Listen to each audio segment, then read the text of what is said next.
Namaskar and welcome back to my YouTube channel. I am Dr. Anita Sahu. In today's video, I am going to talk about a very relevant topic, that is incorporation of Indian traditional knowledge in syllabus या पाठ्यक्रम में भारतीय परंपरागत ज्ञान का समावेश। वर्तमान समय में शिक्षा व्यवस्था या पाठ्यक्रम में भारतीय ज्ञान को समाहित करने की बातें हो रही हैं।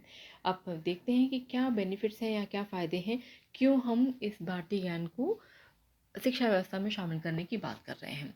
तो by revitalising the Indian education system through the inclusion of IKS, students can develop a deeper appreciation of their nation's unique history and cultural identity.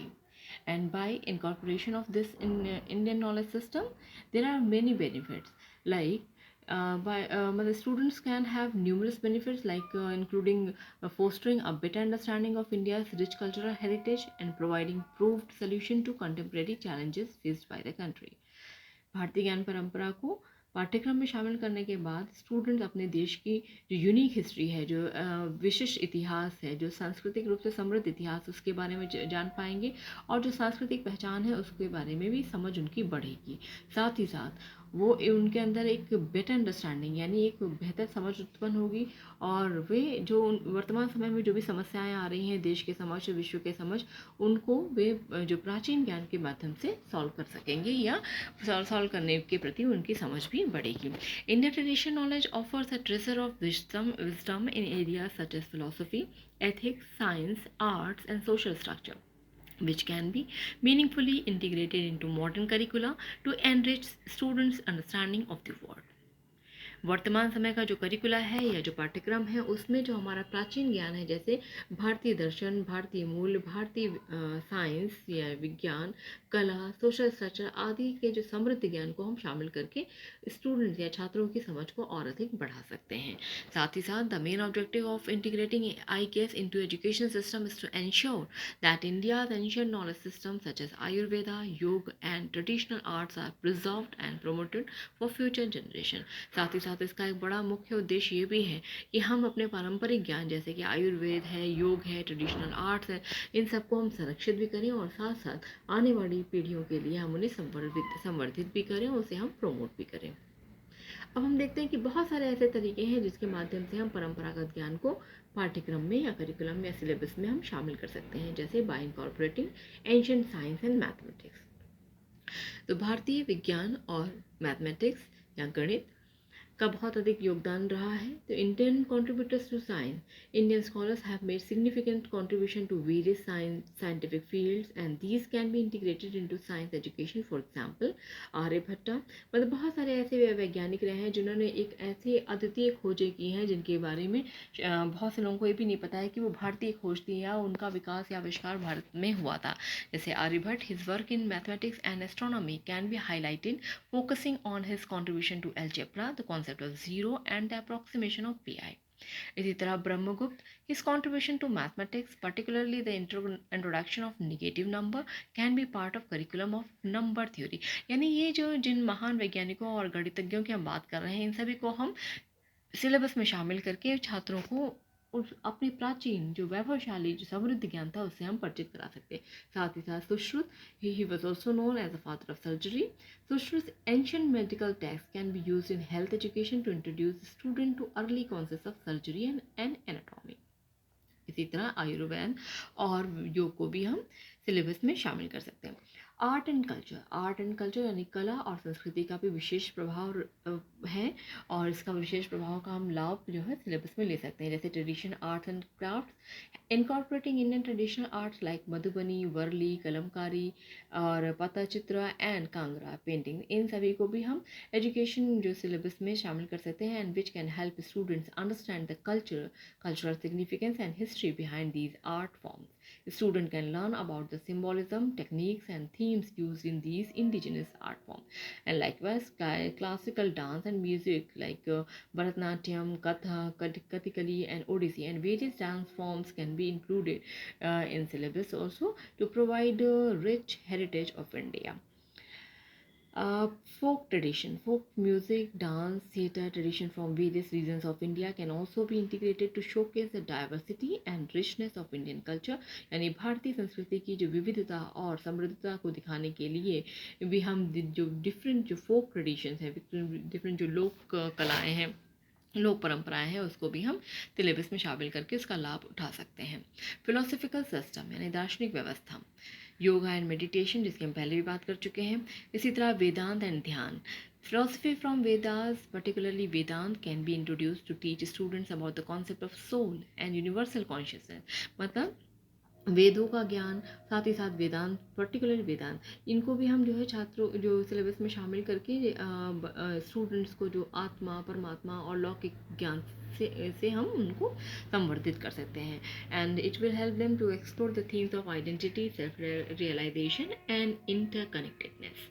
Next है bhakti and Karma, teaching from भक्ति यानी डिवोशन एंड कर्मा यानी action can provide students with an understanding of selfless service, social responsibility and ethical decision making. The Bhagavad Gita provides a timeless framework for understanding the connection between duty and responsibility. Bhagavad Gita students यानी छात्रों के लिए बहुत अधिक लाभदायक हो सकती है अगर हम उनको इसकी अच्छी जो इसकी सीख है, जो प्रीचिंग्स पढ़ाएं कि कैसे उन्हें ड्यूटी और स्पिरिचुअलिटी यानी स्पिरिचुअलिटी मतलब आध्यात्मिकता और कैसे कर्म के बीच में संबंध को स्थापित करना है। एथिक्स एंड मॉरल वैल्यूज़, नैतिकता और मूल्य और मूल्य और जो नैतिक मूल्य की हम बात करते हैं तो उसमें है धर्म यानी righteousness, the concept of dharma which refers to living in harmony with one's duties, societal roles and moral values. Moral laws can be included in the curriculum as a guide for ethical conduct. छात्रों में नैतिक व्यवहार, नैतिक आचरण कैसे करें या छात्र के जो नैतिक व्यवहार को गाइड करने के लिए हम उनमें जो कॉन्सेप्ट ऑफ धर्म है या जो मॉरल वैल्यूज़ का जो पार्ट है वो उनके करिकुलम में हम शामिल कर सकते हैं ताकि वे जान सके कि किसी व्यक्ति के अधिकार क्या है, किसी व्यक्ति के कर्तव्य क्या है, समाज में उसका रोल क्या है, साथ साथ नैतिक नियम क्या है। The Panchatantra, the ancient collection of fables, offers moral lessons that teaches values such as honesty, kindness, friendship, and wisdom. The stories from Panchatantra can be integrated into language, arts, or social studies to spark discussion on ethical dilemmas, personal values, and decision making. मतलब छात्रों को सही गलत के बीच में निर्णय करने के लिए, किन्हीं ऐसी विकट परिस्थितियों में निर्णय लेने के लिए, साथ साथ जो उनकी पर्सनल वैल्यूज़ हैं उनके बीच में अगर उनको कोई भ्रम हो जाता है तो इस सब के बारे में उन्हें सही रास्ता दिखाने के लिए पंचतंत्र जैसी जो कहानियों का जो एक संग्रह है जो बहुत ही पॉपुलर है, इसको भी हम इस सिलेबस में शामिल कर सकते हैं ताकि छात्रों को हम अधिक से अधिक या भली प्रकार से हम नैतिक विकास में उनके लिए सहायता कर सकें। Jataka tales, these stories from Buddhist tradition offer moral lessons related to compassion, kindness and patience, which can be incorporated into character education program. चरित्र निर्माण से संबंधित, शिक्षा से संबंधित जो भी प्रोग्राम्स हैं या कार्यक्रम हैं या कोर्स हैं उसमें हम बुद्धिस्ट ट्रेडिशन से संबंधित जो स्टोरीज हैं या जातक टेल्स हैं उनको हम शामिल कर सकते हैं जो कि छात्रों को कंपैशन, काइंडनेस यानी दयालुता, धैर्य, इन सब का भी पाठ पढ़ाने में सहायक होगा। एनवायरमेंटल सस्टेनेबिलिटी एंड नेचर, भारतीय ज्ञान शुरू से ही प्राचीन काल से ही एनवायरमेंट यानी जो पर्यावरण के प्रति हमेशा से ही चिंतित रहा है या कंसर्न रहा, उसका मेन जो संबंध है पर्यावरण के साथ ही रहा है और साथ साथ पर्यावरण की सततता को बनाए रखने में भी इसका प्रमुख योगदान रहा है क्योंकि worship of nature, river, mountain, tree, animal has contributed in sustainable development. हम भारतीय ज्ञान में या भारतीय परंपरा में प्रारंभ से ही प्रकृति पूजा की परंपरा रही है। हम प्रकृति से संबंधित सभी जैसे रिवर है, नदी है, पहाड़ों, पेड़ों, पशु, इन सब की हम पूजा करते हैं और इसका साथ साथ संरक्षण और संवर्धन भी करते हैं और ये जो कॉन्सेप्ट है वो हमें सस्टेनेबल एनवायरनमेंट, सस्टेनेबल डेवलपमेंट की ओर ले जाता है। Ancient Indian knowledge emphasizes a deep connection with nature and sustainable living.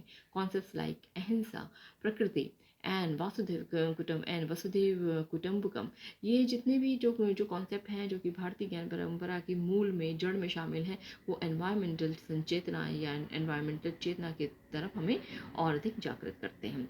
Water conservation practices, यानी प्राचीन समय में से ही हमारे देश में जो जल संग्रहण की अत्यधिक बहुत सारी तकनीकों को अपनाया गया है। चूँकि भारत देश इस प्रकार की यहाँ की भौगोलिक संरचना है कि कहीं पर पानी की कमी है और कुछ रीजन्स में पानी की अधिकता है, तो जो पानी की कमी वाले क्षेत्रों में जल संरक्षण की ऐसी विधियाँ अपनाई गई थी जिनका कि वर्तमान समय में भी हम प्रयोग करके एनवायरमेंटल सस्टेनेबिलिटी की तरफ बढ़ सकते हैं, और जो सस्टेनेबल डेवलपमेंट की बात होती है उसको भी हम पूरी तरह से इसके साथ साथ चल सकते हैं। तो जो ये वाटर कंजर्वेशन प्रैक्टिसेस थी, जो एनवायरमेंटल सस्टेनेबिलिटी की जो भी प्रैक्टिसेस थी जो एंशिएंट टाइम में, उसको हम पाठ्यक्रम में शामिल करके छात्रों को एनवायरमेंट की तरफ और अधिक जागरूक कर सकते हैं, उनके अंदर चेतना का विकास कर सकते हैं। फिर है लिंग्विस्टिक। संस्कृत टेक्स्ट की एंशियंट टेक्स्ट लाइक वेदास, उपनिषद, महाभारत, रामायण, पुराण, भक्ति literature can be introduced to students as part of their literary education। साहित्यिक शिक्षा के रूप में हम जो प्राचीन जो वेद हैं, उपनिषद हैं, महाभारत, रामायण, पुराण, इन सभी को भी हम सिलेबस में शामिल करके छात्रों को इसका ज्ञान दे सकते हैं। And these texts will be very very helpful in moral teaching, philosophical thought and poetic beauty। Regional literature, और इसके साथ ही साथ the word of regional poet, philosophers and writers like Rabindranath Tagore, Kalidas, Mirabai, Kabir and Tulsidas can be study to explore the cultural diversity of India. Bharat की जो सांस्कृतिक विविधता की जानकारी के लिए या बच्चों से स्टूडेंट को उससे परिचित कराने के लिए हम जो रीजनल लिटरेचर है, जो क्षेत्रीय साहित्य है, उसको भी हम सिलेबस में शामिल कर सकते हैं। फोक लिटरेचर, साथ ही साथ जो लोक साहित्य है, the collection of regional folk tales, epics and poems can also be included in to reflect the diverse tradition and language of India। Next है हिस्ट्री एंड हेरिटेज, यानी जो इतिहास और सभ्यता, इसको भी हम जो भारतीय इतिहास है, जो भारतीय सभ्यता है, इसको भी सिलेबस में शामिल किया जा सकता है। किस तरह से? जैसे इंडस वैली सिविलाइजेशन है, हिंदू घाटी जो सिंधु घाटी सभ्यता है, यानी जो जहाँ से हम हिंदुस्तान या इंडिया का हम उद्भव मानते हैं। तो lessons on Indus Valley civilisation can be integrated into history lessons to explore early urban planning, यानी इस प्राचीन सभ्यताओं जो इतनी अधिक विकसित मानी गई थी, उसमें अर्बन प्लानिंग यानी जो टाउन प्लानिंग थी वो कैसी थी, लोगों का व्यापार कैसा था, उनकी कलाएँ कौन सी थी, टेक्नोलॉजिकल एडवांसमेंट क्या थे, इन सबसे परिचित भी कराने के लिए इन सभ्यताओं को सिलेबस में बड़े स्तर पर शामिल किया जाना चाहिए। इंडियन फ्रीडम स्ट्रगल, भारत ने किस तरह से आज़ादी प्राप्त की है।